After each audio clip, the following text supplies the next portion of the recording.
وبركاته داديال waxaan idin soo gudbin doonaa barnaamij aad u qiimo badan kaga hadlayno arrin aad maanta wadanka uga jirta barnaamijku wuxuu ku saabsanaan doonaa ardaygu markuu ka baxo dugsiga sare sidoo uu dooran lahaa kulliyadda uu galayo jaamacadda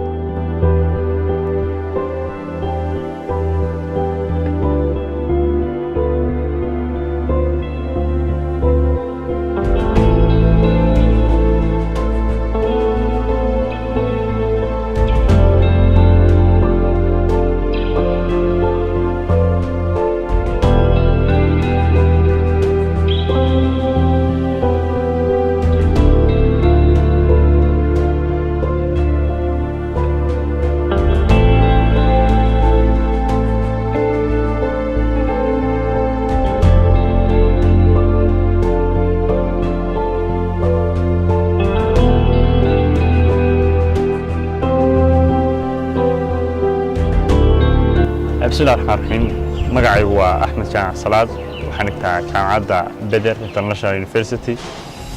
ولي فاكولتي إسلامك بانك أند فاينانسي فاكولتي waxaan ku doortay asliyan marka hore waxaan jeclaaday fiisan jiray dhaqaalaha iyo xisaabaadka sida awoodeed ayaan ku jeclaaday fakaltiga inaan barto بسم الله الرحمن الرحيم anigu waxaan ku yara dawaqay jaamacadaha dalka oo dhan marka waxaan ku weydiin lahaa professor Warig jaamacadda بدر maxay kaga duwan tahay jaamacadaha kale أنا سؤال شو أتوقع وأفكر صراحة سبته ده واحد مثلاً جامعات تدخل الأدوية النفسية ضد بدل أنه واحد قلت لي دي بدها رجينا يا جامعات دي بدأ عضو تكتو واحد قارب بعضن كجف عندي بدها كوا جدها شو حتى أصلي دي بدأ واحد تصبرته economics يا business أصلي ده كصبره واحد قابل وضع كتير صح كنا كجف